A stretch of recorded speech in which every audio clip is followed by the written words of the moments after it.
Hello and welcome to Public Justice's 39th Annual Gala and Awards Ceremony. My name is Susan Gombert, and I'm the Senior Meetings and Events Manager for Public Justice and your host for the evening. If you've ever attended one of our live galas, you may have noticed me roaming around the back of the room or aircraft carrier with a clipboard in hand, making sure things are running smoothly. Tonight, I will be doing the virtual equivalent of that, but with a high probability my dog will probably start barking at some point. Before we get started, I wanted to take a moment to highlight a few features of the platform we're using tonight. First off, the most important feature is the blue box to the left of this screen. If you're having any technical difficulties, please click that bar. There are professionals waiting to assist you, actual live people who do this for a living. On the other side of the screen, you'll see a chat box. Feel free to send some shout outs or hellos. If you scroll down, you'll see a link to this year's program book. If you scroll down a little bit further, you'll see a listing of all of the presenters tonight along with their bios. And finally, if you scroll down just a little more, you'll see a list of all of our generous gala sponsors. Thanks to these sponsorships, we were able to make this gala available at no cost. For those of you who did make a donation, we thank you very much. And this wouldn't be a public justice event without a little fundraising. So if you're inspired by what you hear or see tonight, I hope you will consider becoming a member. If you're already a member, please consider making a special gift contribution. You can text the word justice to 345-345. It only takes a moment, or you can scan a QR code we'll make available later tonight. To do this, you just open your cell phone's camera, aim it at the black and white box, and a donation link will pop up. Now that the housekeeping is out of the way, let's get the gala started. So we're going to kick things off with a special welcome from Public Justice's Executive Director, Paul Bland. Welcome to our gala. I'm really glad that you joined us this evening. You know, last year when we had our first gala online, it felt a little daunting. We were carrying on in the middle of a once-in-a-lifetime pandemic, and the country was really in turmoil. This year we're gathering by video again, but we're seeing a slow, measurable return to normal life. And we're seeing an increased awareness of how huge the injustices are that we need to fight against. During all these months, when our lives and our practices were anything but normal, public justice really rose to the occasion and accepted the challenge. I'm incredibly proud of our staff, our board, our supporters, who made a difference in so many lives of people who are underrepresented. In one case, it was first of its kind. We made sure that workers' rights and their safety were protected. Our clients at a Smithfield pork processing plant in Missouri were unnecessarily risking their lives as they showed up for work day after day in an environment that was just ridiculously unsafe in light of the pandemic. And not coincidentally, a majority of the employees who are being left unprotected were Black, Latino, and immigrant folks. We brought a case under a creative, novel approach demanding safer conditions. In response to our case, Smithfield made the facility a lot safer. Not nearly as safe as it should have been, but a lot safer. This is literally life-saving work. And when workers in meatpacking plants are put at excessive risk, not only might they get sick and die, but there's a huge risk of spreading COVID to their family and their communities. Incredibly proud of the work that our team did with our allies to be able to make a positive impact in communities that otherwise would have been left behind. And our case against Smithfield may have been the first case in the country fighting for worker safety against COVID and suing for COVID protections, but it was hardly the last. And we went ahead and we filed additional cases against Amazon, JBS, and Maid-Rite. And the litigation was combined with a sophisticated communications plan to create public pressure. The strategy led to many of those companies also making important changes in the way they operated and making workers safer. The pandemic also reminded us that access to courts in America is too often unequal. Now, through our history, we fought back against corporate efforts to block the courthouse doors. Public justice has successfully challenged and defeated more forced arbitration clauses than any other nonprofit or law firm in the country by far. And another recent success, a victory in the fight for access to justice, came against Bayer, the manufacturer of the weed killer Roundup.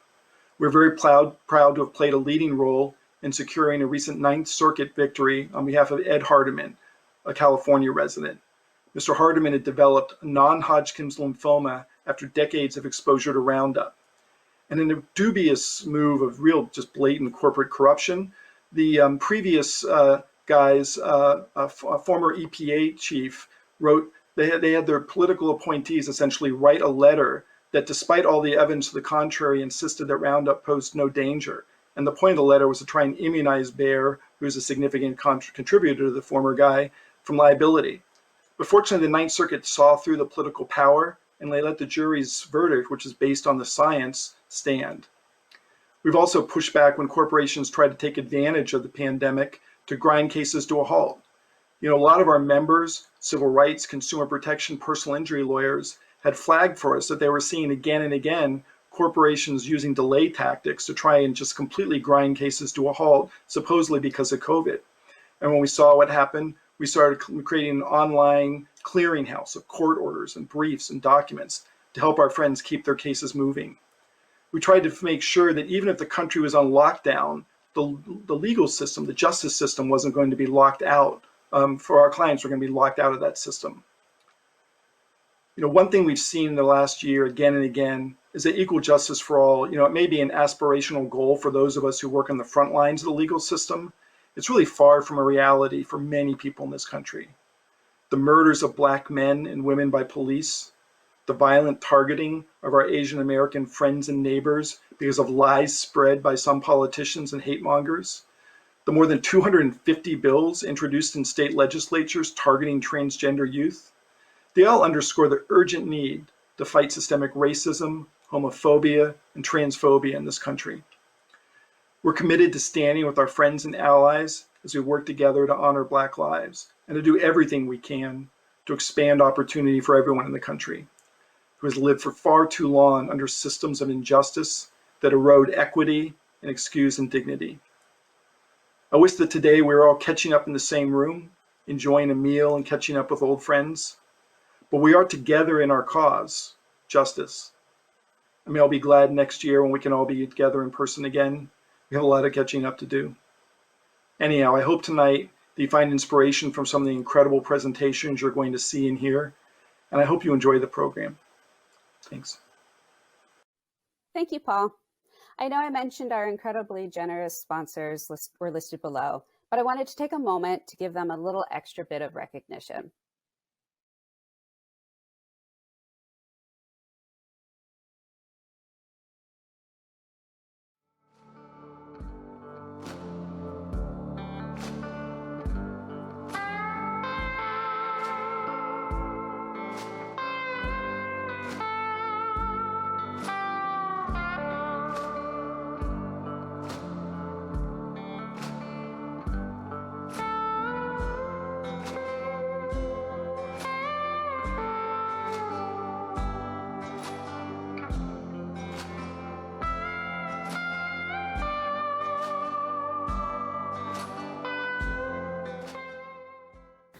Hi, I'm Lucy Sears, the Communications Associate for Public Justice. This year, we have 3 finalists for the Trial Lawyer of the Year award. It has been an honor working with each team to create the following videos and tell their story. I'd like to introduce the first Trial Lawyer of the Year finalist video, Black v. Hicks.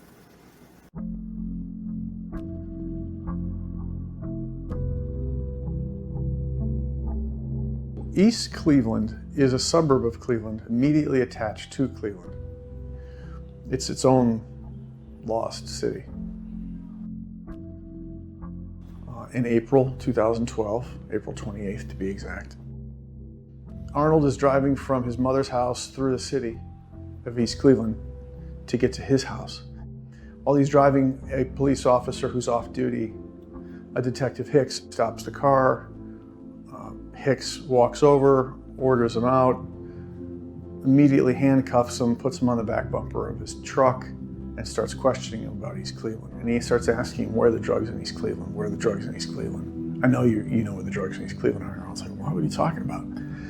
And so, unhappy with Arnold's response, Detective Hicks starts smashing him in the face. Arnold is dazed, and then Hicks, he puts him in the jail. The jail is an absolute nightmare. You cannot believe what it looks like. And they're in stalls, these different cells. So rather than put him in one of those places, they put him in a closet. He stayed there for 4 days. In that space, there is no toilet and there is no bedding.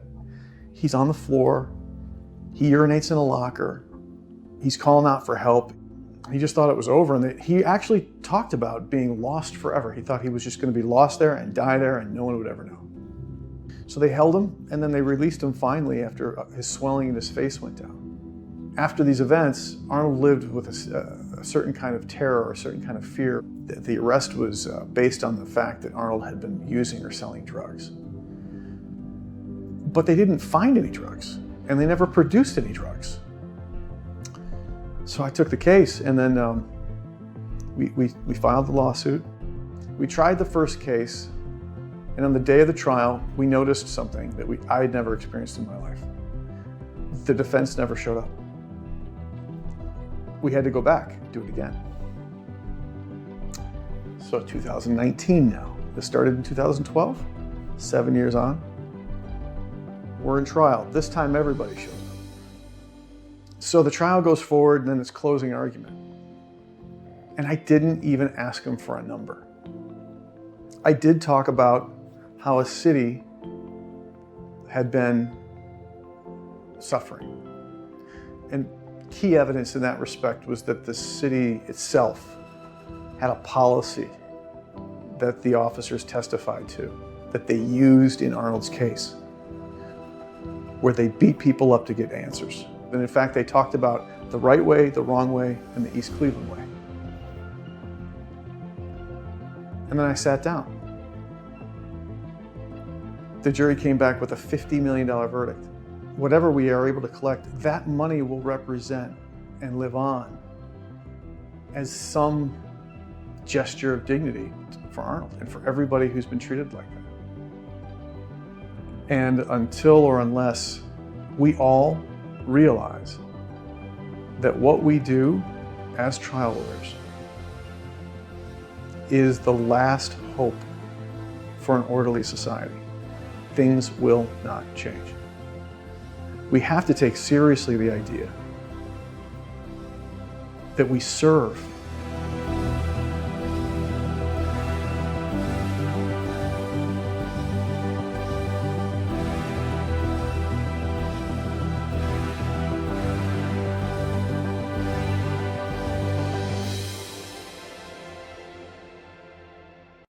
And now I would like to introduce Adele Kimmel, the director of our Student Civil Rights Project.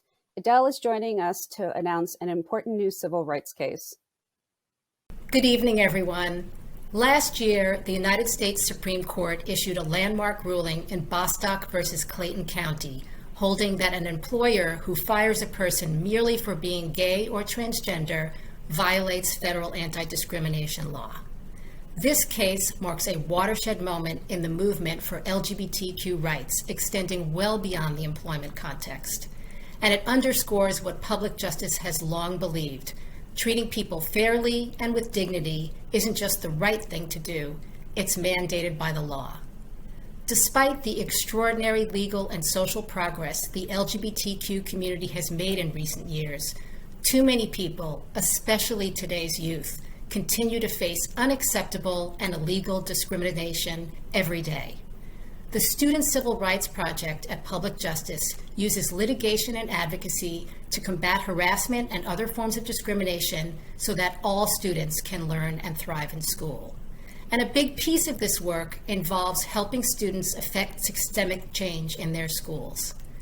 Tonight, the Student Civil Rights Project is proud to announce the next step in our work, a partnership with Champion of Justice honoree Ben Crump and attorney Jasmine Rand to represent the family of Nigel Shelby, a Black gay teenager in Alabama whose tragic story underscores the need for urgent action right now. Throughout his freshman year at Huntsville High School, Nigel was subjected to racist and anti-gay harassment by his classmates. Nigel and some of his friends repeatedly told school officials that he was being harassed at school and on social media. Some students were so concerned about the impact of the harassment on Nigel that they told school officials Nigel was cutting himself and expressing suicidal thoughts. Despite knowing about the harassment and its impact on Nigel's mental health, the school took no action to help Nigel. Even worse, they further victimized him.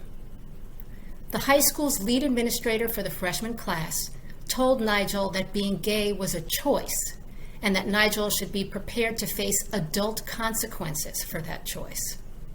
On one occasion, when Nigel and other students complained about the harassment, the administrator told them to dance to Black people music to feel better. When some students told the administrator that Nigel was cutting himself and they were afraid he would take his own life, she said she knew about this and that Nigel was just going through one of his episodes. She never informed Nigel's parents or offered Nigel any help. Nigel died by suicide on April 18, 2019. Several hours after his death, a school administrator called Nigel's mother and told her to look for a suicide note in Nigel's backpack. The fact that a school official expected to find a suicide note and knew where to look shows that the school was well aware of Nigel's heightened risk of suicide. Sadly, Nigel's story is too common in too many schools across our country. But fortunately, Nigel's family enlisted Ben Crump and Jasmine Rand, two of the most prominent and passionate civil rights attorneys in the country, to help them hold the school district accountable and to ensure that the school district makes meaningful changes to prevent this from happening to another student. Public Justice is proud to be joining Ben and Jasmine as co-counsel in their case. This is just the latest example of the Student Civil Rights Project's work. We're also proud to represent the Women's Student Union at Berkeley High School in California in a challenge to Betsy DeVos's draconian Title IX sexual harassment rules, which rolled back protections for young people, including LGBTQ students who experience sexual violence and harassment. And we continue to partner with racial and gender justice groups to support legal and legislative efforts to end discrimination in our nation's schools. For more information about our work, please visit the Student Civil Rights Project page on the Public Justice website at www.publicjustice.net. Thanks so much for your support. Thank you, Adele. We're grateful for you and your team fighting alongside Ben and Jasmine for Nigel and his family. As you know, we are honored to present Ben Crump with our Champion of Justice Award. Please welcome Preston Tisdale, Treasurer of the Public Justice Foundation, to introduce Mr. Crump. Good evening. Every so often, a person enters into the collective life of the nation who challenges us to reflect on who we are and who we want to be, both as individual people and as a nation. They hold up a mirror to our communities, our culture, and our country and ask us to see truths that must be addressed to work that must be done. Tonight, we honor one such person with Public Justice's 2021 Champion of Justice Award. Ben Crump is not just an attorney. Over the course of his career, he has proven himself to be much more, as he has followed his profound calling as an advocate for the families of Black men and women who have been murdered, maimed, and otherwise brutalized by police. He has also taken on an important leadership role in our society. Determined to not just realize legal justice for his clients, he has exhorted all of us to strive for the realization of true, full, and equal justice for all. He has relentlessly fought to exorcise the nation's justice system of its painful and shameful legacy of systemic racism. Following the murder of Trayvon Martin, he attacked the legacy of slave patrols, which condoned a white person's license to kill Black persons for walking after dark. After the killing of Michael Brown, he highlighted the Jim Crow practice of the intentional criminalization of Blacks and the resubjugation of them to generate wealth for whites. In his representation of George Floyd's family, he forcibly debunked the myth developed during slavery that Black witnesses were to be disbelieved when they communicated accounts of atrocities that had been perpetrated against Blacks. And in his representation of the families of Breonna Taylor and so many others, he has exposed the depraved and wanton recklessness to which Blacks have been routinely subjected by persons sworn to protect them and to uphold the Constitution. Ben Crump has been the bright beacon of the lighthouse on shore, whose light has revealed a way forward to head our communities and to transform our nation. In every sense of the word, Ben Crump is truly a champion of justice. In the movie Marshall, which was written by my late great senior partner Mike Koskoff and his son Jake, Ben appeared as the courageous black civil rights lawyer, Z. Alexander Luby. It was a fitting role for Ben. He has been an incredible keeper of the same flame that drove Luby and Thurgood Marshall to collaborate and to wield their mighty legal swords for justice. Like the two legal titans, he has effectively reminded us that we attorneys are legal advocates, and as advocates we must advocate for change. Not surface change, not cosmetic feel-good change, but real deep systemic change that begins with changing minds and perspectives and ends up changing our country. He reminds us that justice is a thing we must build, and the law is a tool with which we must build it. Tonight, we honor Ben Crump for helping to build a better America, a fairer justice system, or for being the chief architect of a movement born out of horrifying tragedies and built on the foundation of the courageous families who chose to fight for public good that is more than 400 years overdue. Tonight, our country is a little more aware, a little more awake, and a little further along in its journey towards justice because of Ben Crump and all that he has done. Tonight, we salute Ben as the 2021 Champion of Justice and the champion of change that our country and our profession so desperately need right now. Thank you.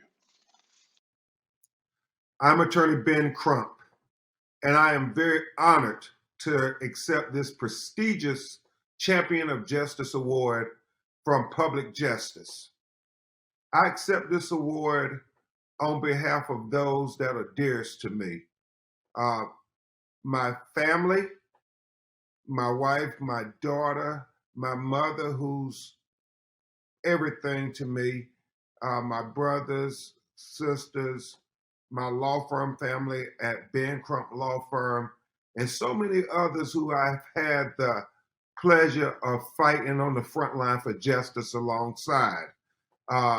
Preston Tisdale, who is my dear friend, who is a great lawyer and even a better person.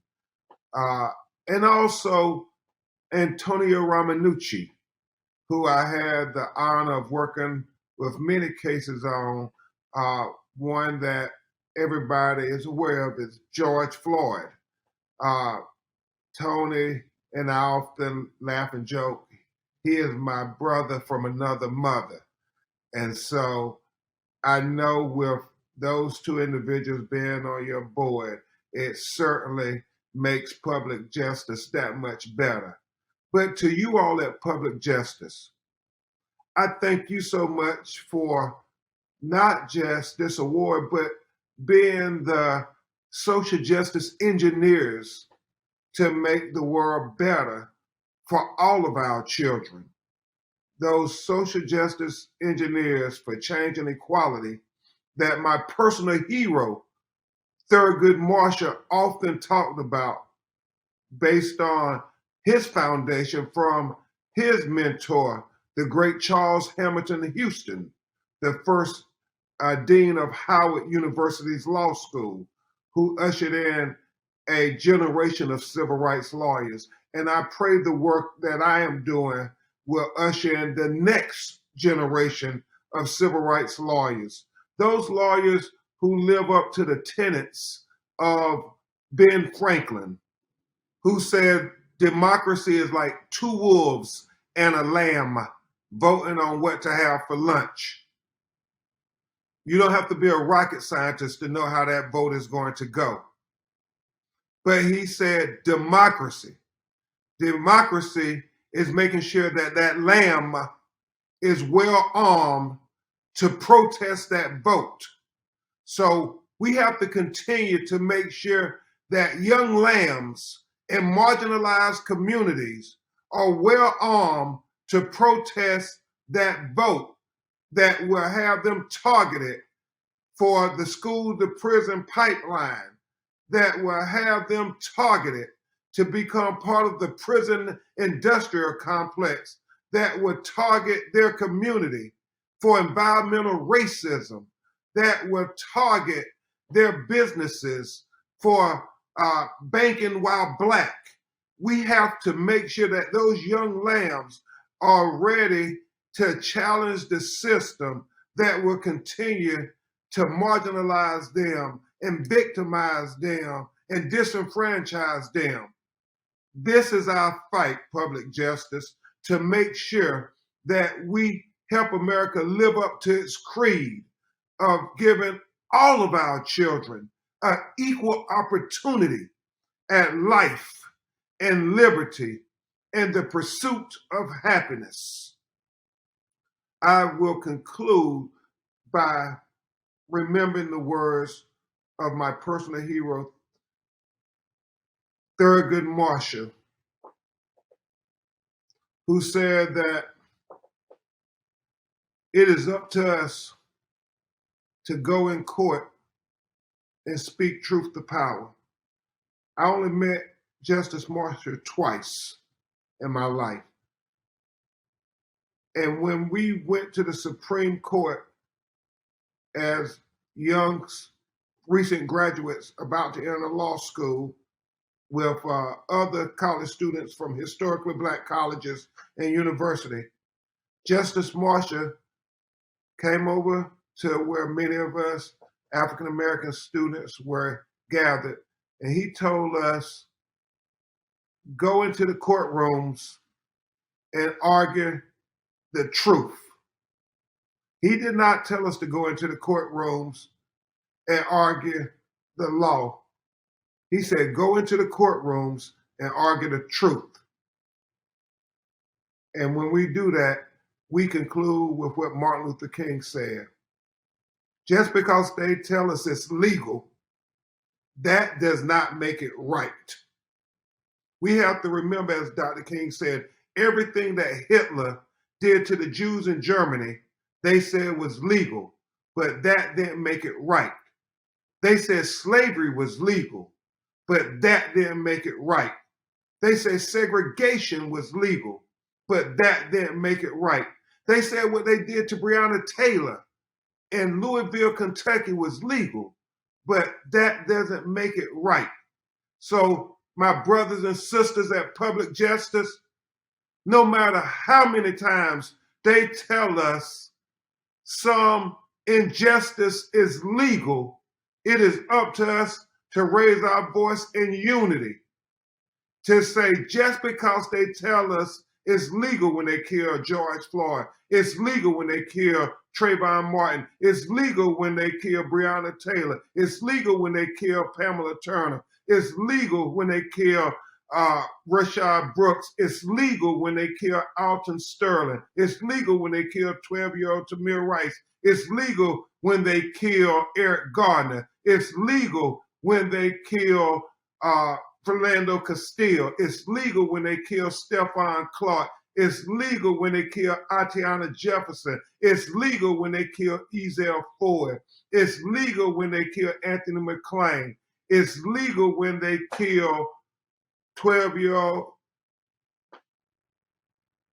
Eric Raymer. Whenever they tell us it's legal, when they committed an injustice, we must all say, just because you tell us it's legal, that doesn't make it right. And so we will continue to challenge injustice anywhere it rears its ugly head. I am encouraged by this award to keep helping young lambs in marginalized communities protest against injustice. Thank you from the bottom of my heart. Hello, I'm Aidan O'Shea, Communications Director for Public Justice. I'd like to introduce the second Trial Lawyer of the Year finalist video, James v. Global Tel Link Corp.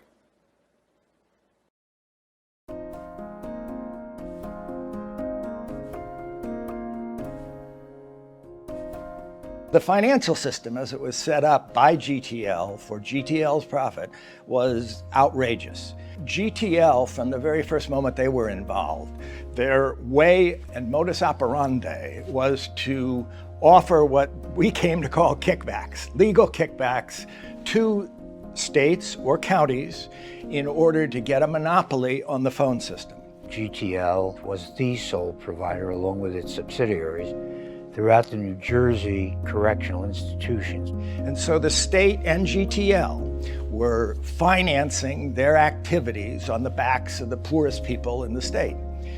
It was really abusive and intolerable. The advanced fee program, which is the program that many mothers, fiancés, children who were not in the prison system had to participate in order to get calls from their loved ones in prison, was a program GTL set up originally to make sure they got paid. I mean, the rates that were being charged to use a credit card to establish an account, there was a 19% charge for that. GTL bought minutes at 0.03 cents a minute and sold them at 30 cents a minute.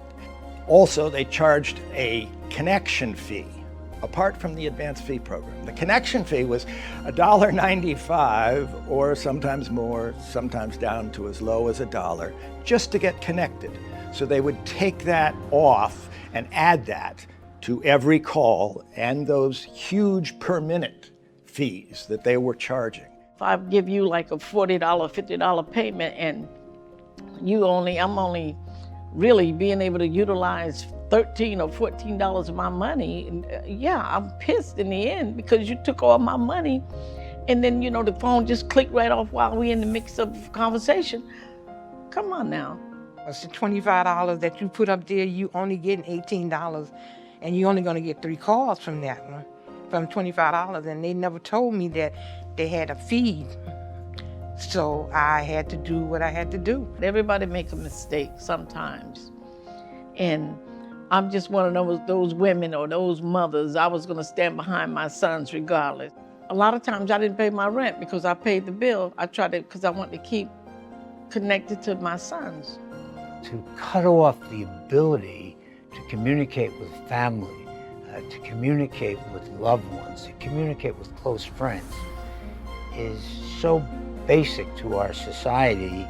GTL has been incredibly litigious and incredibly successful in defending this system. The time lag was substantial and the legal work was extraordinary, and I credit my colleagues at both law firms for their good work in this matter. On the eve of trial, which was to be either March 5th and March 8th, all of a sudden GTL made an offer, and that was legitimate. At least it was something to consider. Had we not settled at that moment, if you remember, that's COVID time, all the courts were closing down. There's no way we would have finished this trial. We would be sitting just where we were on the eve of that trial without getting a single nickel for any of these people. I'm glad it's over, and I'm glad that we all were able to get something out of it, something back from it. And once again, I appreciate it.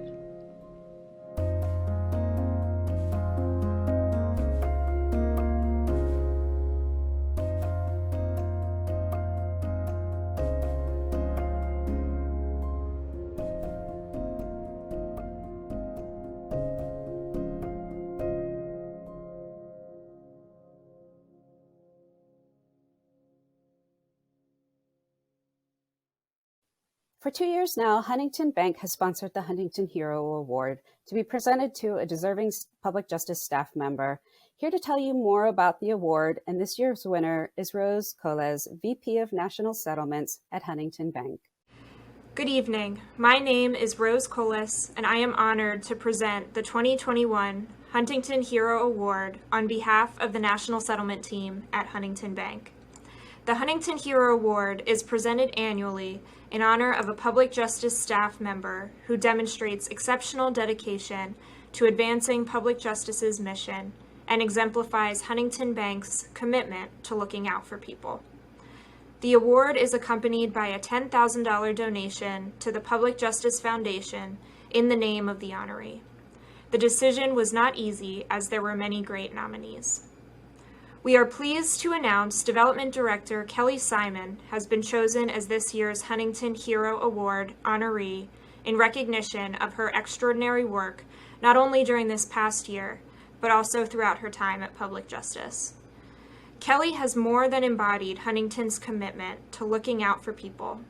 The development team has flourished under her leadership. The level of customer service and responsiveness to donors has increased dramatically since her arrival, and her commitment to always being a reliable, trusted advisor to public justice solicitors from the staff and board has helped cultivate a culture of philanthropy and a broader and more engaged network of public justice ambassadors throughout the organization. Kelly has put in an extraordinary number of hours and an extraordinary sense of dedication and commitment to public justice in order to make every fundraising success of the past year possible. Congratulations, Kelly. Thank you, Rose, Chris, and the Huntington Bank team. We're so grateful for your creation of this award and continued support of public justice. We can't do this work without supporters like you. I've been working in the social justice space my entire life, and never in my wildest dreams could I imagine having an opportunity to be on the same virtual stage as the legendary Ben Crump. Mr. Crump is a tireless advocate for social justice and a true hero in every sense of the word. I'd like to thank my colleagues at Public Justice for nominating me for this award. I'm truly honored, but I also admit that I'm a bit humbled. In my eyes, everyone at Public Justice, our staff, our board, our members, everyone is a hero at Public Justice. They are working day in and day out to fight for what's right and to work towards a more just world. This past year has been challenging for all of us, and I know that's understated. The importance of Public Justice's work and the critical urgency of our work, especially this past year, is what kept me going and what continues to keep me going. Our attorneys were out there fighting on behalf of frontline workers who were getting sick and dying simply because their employer refused to risk their bottom line. The entire public justice community, from our board, our staff, our members, our donors, everybody rallied together in this past year so that we could continue to keep fighting for them. And we will never stop fighting for them. It's a relief that our darkest days are hopefully behind us now, but public justice's work must continue. And it can continue because of our members, because of our supporters, our foundation partners, and our donors, everybody who makes this work possible. We're still fighting for communities to have a right to clean water and fighting against the factory farms that are poisoning the communities around them. We're standing up for the workers whose employers are putting their own profits ahead of their own people, and for students who have experienced the trauma of sexual assault in their own schools, places where they should be kept safe.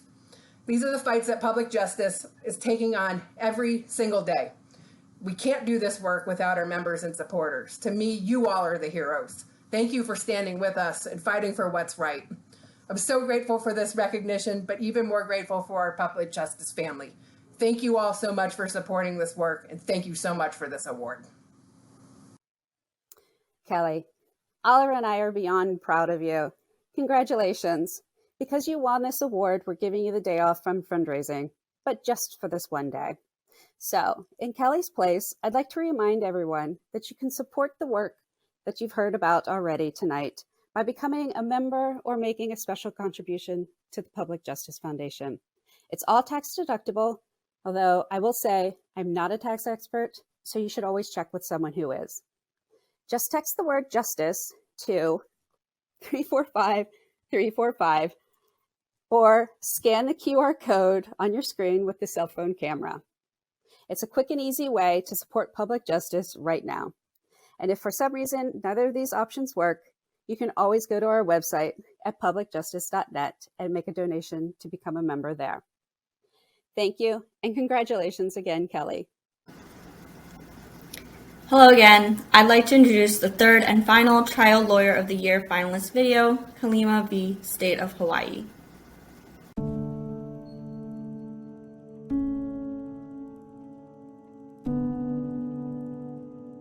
When people think of Hawaii, they think of beautiful beaches, the land of aloha, yet under all of that beauty is a very, very dirty past.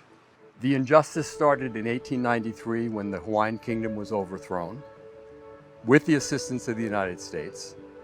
The Hawaiians were dispossessed of their land, they weren't recognized as indigenous, and they were thrown into the worst, inaccessible, unfertile lands that were available. The second period is the period that I call the period of exploitation. That's in 1959 when the state of Hawaii took over the trust responsibilities. There's no higher obligation recognized in law than that of a fiduciary. And the state routinely breaches it as if it's not subject to the same rules that any commercial entity would be subject to. Frankly, if this trust were being administered by the bank out the window there, the people administrating it would be investigated by the Attorney General's office. The third period, the period of cruelty, is the worst. Because in 1991, the state of Hawaii said, we have done wrong. We have not fulfilled our responsibility, and we want you to apply to the Hawaiian Claims Office for compensation. 2,700 people applied in 1991, and in 1999, the state suspended the office. They canceled it. That was an insult to the Hawaiians. It was plain irresponsible, no respect for our culture. Offering to compensate them and then taking away that offer of compensation, I mean, that's abject cruelty. And that's what was the impetus for this case. We filed the case in 1999 because 2,721 Native Hawaiians were left without recourse to file their claims against the state of Hawaii. With this most recent decision, our damages model has been adopted for the entire class, and we are now able to use our proposed matrix for calculating damages on the basis of fair market rental value for a developed lot for each year of delay. What's so sad is that we've had over 400 kupuna die. The phone calls that I used to get they're gone.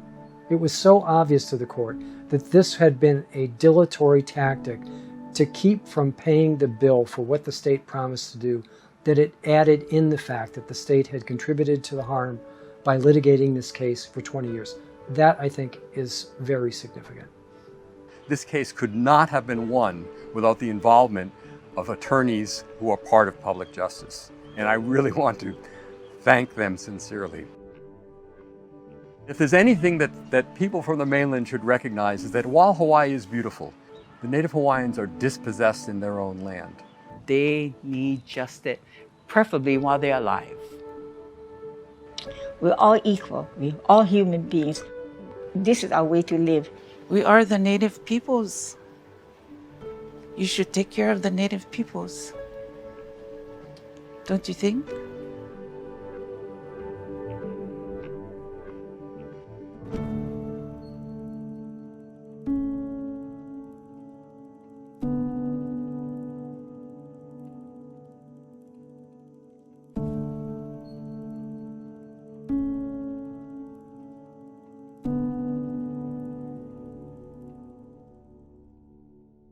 Please welcome Public Justice Incoming President Dan Bryson. Basketball legend Julius Erving once said that I wanted to undertake the challenge of daring to be great. Dr. J rose to the challenge, then exceeded it, and along the way became synonymous with the slam dunk. So maybe it's no surprise that our outgoing board president, Eric Kramer, happens to be a fan of Dr. J. Eric's presidency has been like no other, with challenge after challenge, and as each of those obstacles threatened to impede our progress, Eric dared to be great. Eric's presidency is the only one in public justice history to take place entirely online. From his first board meeting to his last, Eric was presented with the challenge of convening and leading our large and passionate board virtually, with no opportunity for in-person meetings, conversations, or much to the dismay of my board colleagues, our famous family-like board dinners.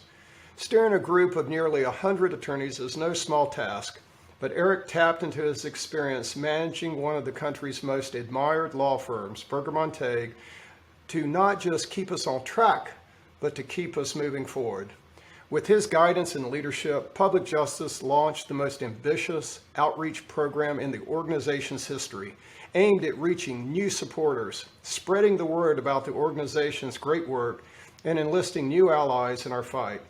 When our country was shaken by the brutal police murders in the Black community, Eric oversaw a multifaceted strategic planning process, still ongoing, that will result in the organization being more equitable, inclusive, and diverse, and a better partner to our friends who are working to end the scourge of racism in America. He's been an integral part of our revamped major donor work, serving as an example to other board members and an inspiration as well, while playing a key role in strengthening public justice. He's also put his money where his mouth is, generously contributing funds for matching gift campaigns that have encouraged others to step up and deepen their investment in our work. In all these areas, his work has been a slam dunk. As an attorney who represents MMA fighters, Eric knows a thing or two about fighting the good fight, and he's brought that spirit, determination, and courage to his role as public justice president. Dr. J is said to wear a size 15 shoe, and while I don't know Eric's shoe size, I do know that I have very big shoes to fill as I step into the presidency in his wake. As president, I look forward to continuing the work Eric has overseen during his year as our president. This is a critical moment for our country, and public justice has a pivotal role to play in addressing it. As Ben Crump's own work shows, attorneys can be an essential part of addressing and ending injustice in America.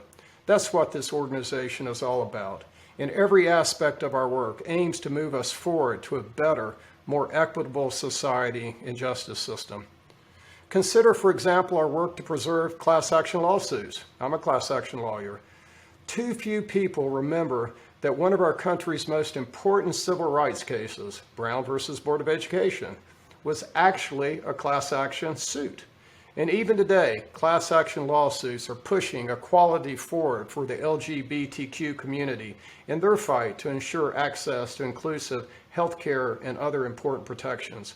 And our work in other areas has helped address systemic equality and racism throughout the country. From our groundbreaking COVID suits on behalf of workers in the meatpacking and order fulfillment industries to our work fighting the scourge of factory farms, public justice docket, alongside our partnerships with community organizations from coast to coast, is advocating for laws, policies, and practices that beat back the assault on equity, opportunity, and the pursuit of happiness we are all entitled to.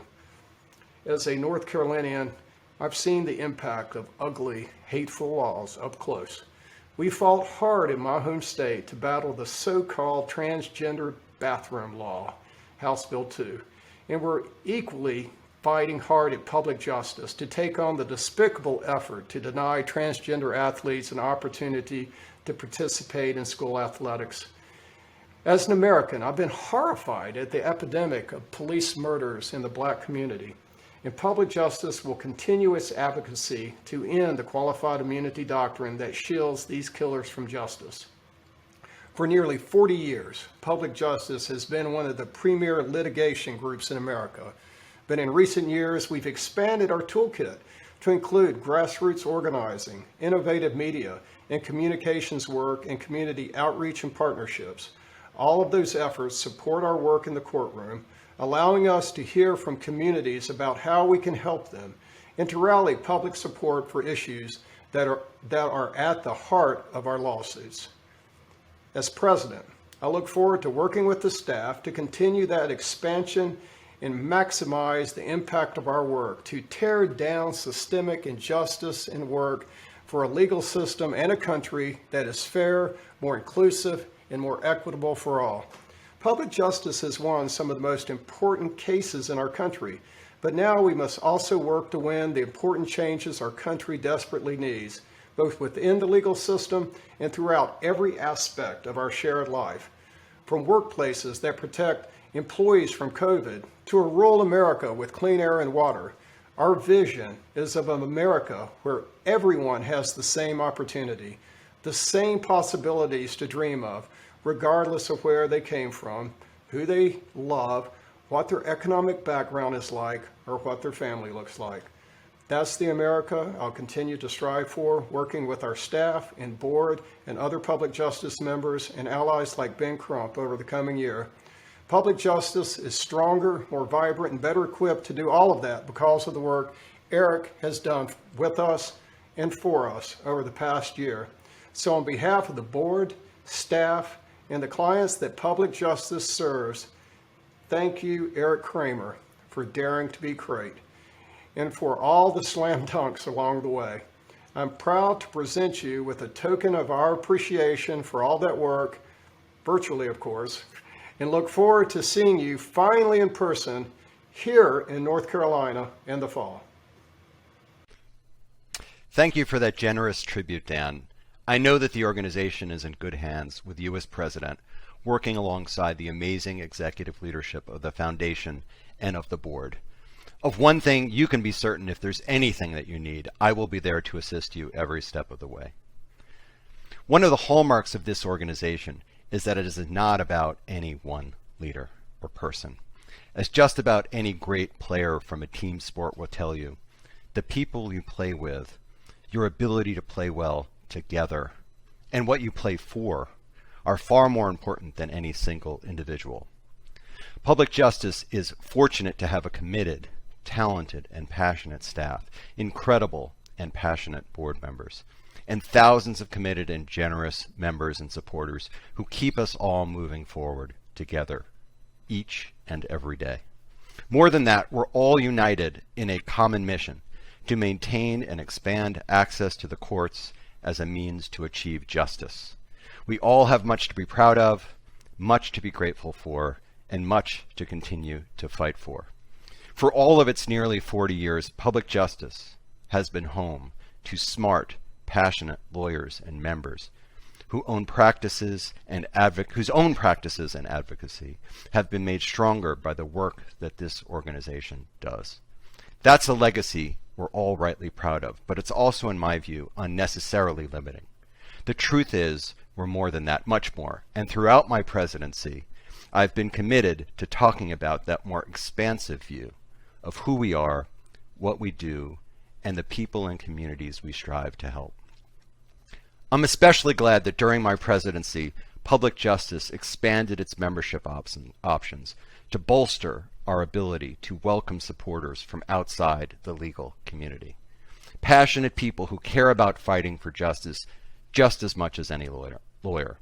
Tonight, we have attendees for this event who have never before been to a public justice gala, who know that they like what they've heard about us, but maybe wonder how they can become part of the public justice community.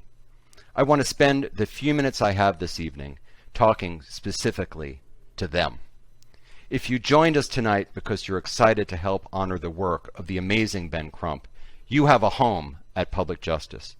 Our work is founded on a belief that everyone, regardless of where they live, who they love, their economic background, or the color of their skin, deserves every opportunity and every dignity as everyone else.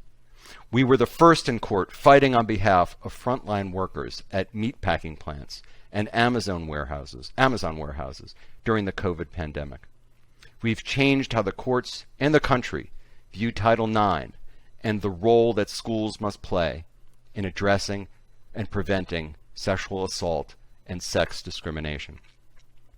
And we're proud to be in court right now, seeking justice on behalf of the family of a loved one who died while in custody of one of this country's many privately run prisons.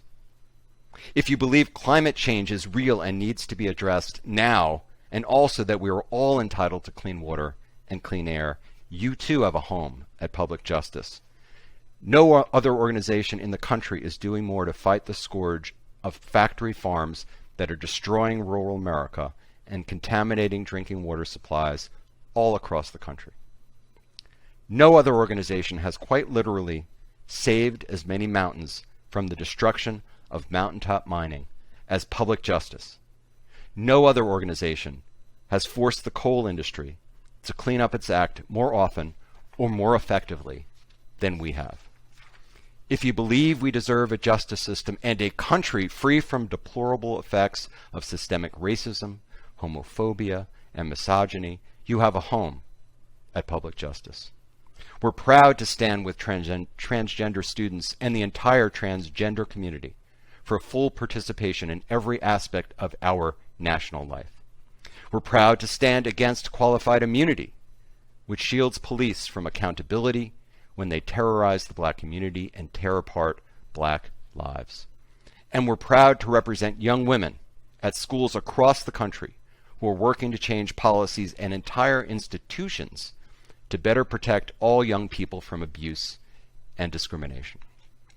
These days, we don't just fight in the courts, we fight to win in the court of public opinion too. We have one of the best communication shops of any nonprofit, and we're growing our staff of community organizers. We work hard to help the country understand the issues our clients face and the answers we have for addressing the systems of oppression, inequity, and injustice they encounter every day. Public justice has always felt like home to me and the community of legal advocates who are pushing for big, meaningful change in our courts. Tonight, I want lawyers and non-lawyers alike to feel like there's a home for you too. We've done a lot over the past year, but we have much, much more to do. By expanding our membership and welcoming dedicated allies and advocates from around the country to our fight and our organization, we'll be stronger, better equipped to win in and outside of the courts. We will be a more formidable force for the kind of change that we all hope to see. By further diversifying our board and staff, we will become stronger and more reflective of the perspective of the perspectives and clients we represent. That's the legacy I hope I'm leaving behind here at Public Justice. A legacy of expansion, inclusion, and justice, and a sense of home for all those looking for a place where they can make a difference. As I close out my presidency, I see an organization that is at heart a community that is hurting because it just lost one of its own in the inimitable former President Jack Lanskromer. A community that has not been in each other's company for well over a year due to the pandemic. A community that is united by a common passion for justice and the struggle to achieve it. More broadly, I see an organization on the rise and in the fight. I see an organization that is striving to diversify itself and to become more inclusive and reflective of the clients we represent. I see a leadership group that is the envy of the nonprofit advocacy world, universally admired and respected. I see a growing staff of lawyers, organizers, and other professionals that rack up win after win while taking on the toughest cases. I see a board of committed, passionate leaders who are not merely an oversight body, but who are all deeply committed to the organization, its clients, and its causes. So thank you for being here tonight and for joining our community in the struggle for justice. Thanks to the work of Ben Crump, to the achievements of the finalists for this year's Trial Lawyer of the Year Award, and to the tireless efforts of the public justice staff and leadership, change is coming. It can't come soon enough, but we can each and all help hurry it along. Thank you. And now the moment we've all been waiting for. Please welcome back Paul Bland and Dan Bryson to announce the 2021 Trial Lawyer of the Year winning team. Drum roll. Now we have come to the evening's most anticipated moment. For those of you joining us for the first time, each year Public Justice is proud to recognize a team of attorneys who have won a significant victory on behalf of people or groups who have suffered a grave injustice. The Trial Lawyer of the Year Award has become one of the most prestigious honors within the plaintiff's bar, and we're proud to honor such remarkable work each year at the Gala. As you've seen from the videos for tonight's three finalists, this year's honorees won landmark victories. And selecting just one winner among these three remarkable cases was a very challenging job. So it was so challenging that the Public Justice Case Evaluation Committee, who reviewed all the submissions, came up with a rare tie this year. And now, without further ado, I'm proud to announce the two winners of this year's Trial Lawyer of the Year Award. We'll start with the first team, let them speak, and then announce the second team. Congratulations to the legal team behind Black versus Hicks. Wow, well, thank you very much. This is quite an honor. I'm speechless for just a quick second. The first thing I want to do is thank my brother and my father and my partner, Adam Levitt, for beginning this journey with us back some years ago and developing DiCello Levitt into DiCello Levitt Gutzler. And I want to thank Greg Gutzler, our other partner in that regard. Also want to thank my wife and my children for putting up with me being gone all the time and busy all the time through this case. But the person I have to acknowledge beyond all others, and the ones we must never forget, is and are our clients. And in my case, Arnold Black. So Arnold, thank you for your courage, and thank you for fighting with us to preserve your dignity.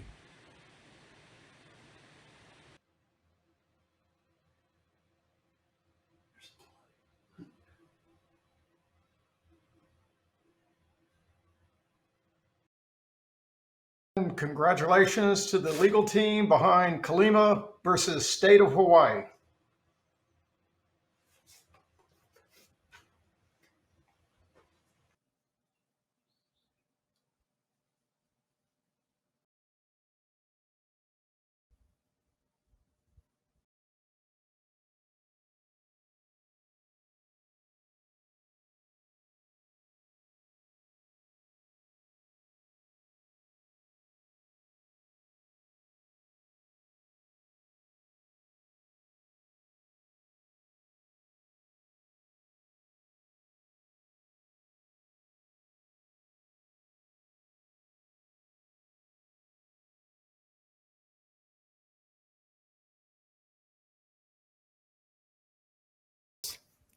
Their hard work, dedication, and results in their cases make them equally well deserving of this award. Congratulations to the other nominees, as well as the thousands of public interest attorneys at this gala and across the country who are guardians of and advocates for the public good. We want to thank our class representatives and our trial witnesses. They have sustained us for the past 22 years. As non-native speakers, we are careful in our use of the Hawaiian language. There are a number of Hawaiian words that we use as a part of everyday speech, like aloha. And there are other words that we use more judiciously. One of those is the word onipa'a. Onipa'a means steadfast, set, solid, immovable. Like the opihi on the rocks, she stays onipa'a when the large waves crash upon her. An opi'i is like a small abalone that clings to the ocean-facing cliffs in the wash of the roughest waters. The word onipa'a was part of the motto of Queen Liliuokalani, who was steadfast during her imprisonment in Iolani Palace after the overthrow of the monarchy.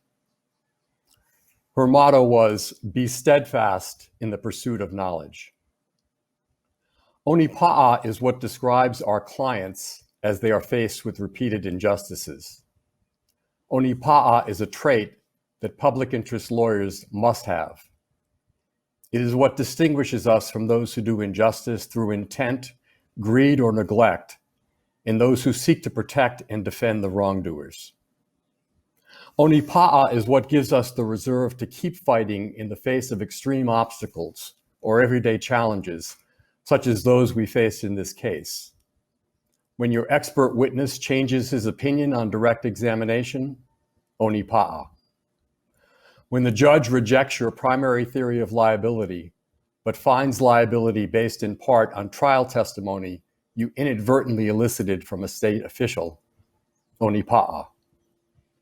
When the judge accepts a class-wide measure of damages, but then requires plaintiffs to independently verify dates and data from 4,300 paper files, onipa'a. In closing, when you're next facing a midnight filing and it's 11:50 p.m., or when your class representative tells you before their deposition it was their sister who actually purchased the product you were suing about, or when the bad guys are just giving you a hard time and you're feeling down, think of onipa'a. the steadfastness of these clients in the face of this struggle. Like the Opi'i, stay onipa'a when the large waves crash upon you. Be steadfast in your pursuit of justice. Aloha and thank you. I first represented Uncle Joe Ching in 1995 in the administrative process that evolved into the Kalima lawsuit. Uncle Joe was passed over at a botched lot selection meeting, and someone with a later application received Joe's homestead lot. With Aloha, Uncle Joe declined to displace the awardee. It was 10 more years before Joe received his homestead award. Leona Kalima's 1972 homestead application was denied because she was adopted and couldn't prove her Hawaiian blood quantum. It took Leona 22 more years to show what the state already knew. Its records proved she was Native Hawaiian. Uncle Jimmy Akiona applied for a pastoral lease in 1951 to raise cattle. The state illegally canceled the pastoral list in 1961, and it took 40 years of waiting for Uncle Jimmy to receive his pasture land. In preparing for his testimony in the liability trial, Uncle Jimmy taught us the Hawaiian ideal, ho'omanawa nui, steadfast patience, courage, and belief in the justness of our cause. These three plaintiffs' struggles are typical of the state's systemic breaches of trust that now are proved indelibly in this case for all 2,721 plaintiffs. The spell of lies the state is told to justify its malfeasance now is broken. I'm grateful to all of the plaintiffs who have worked with us in Ho'omanawa Nui and Aloha to support us and keep us going through the late nights, early mornings, weekends, 2 trials, 2 appeals, and countless other proceedings. I'm grateful for the support of my wife Robin and children Ezra and Sophia, who have never complained about the time taken away from them to advance what they know are important issues and a just cause.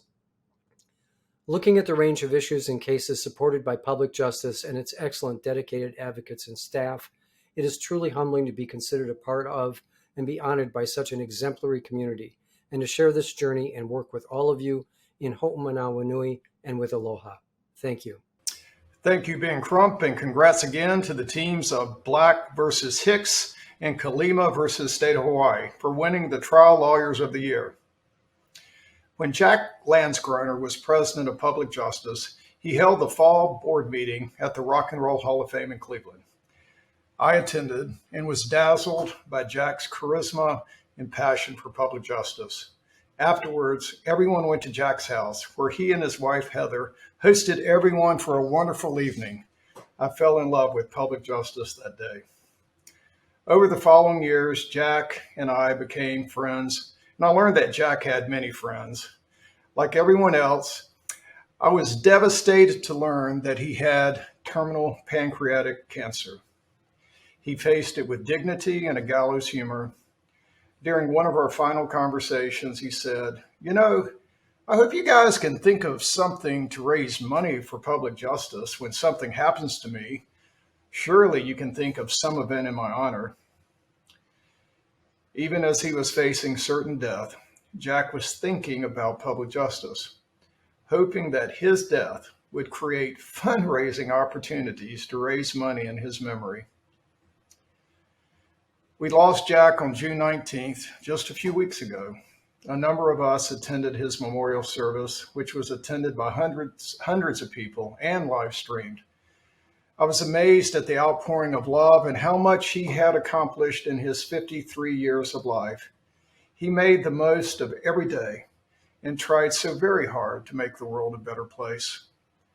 I want to dedicate my year as president to Jack.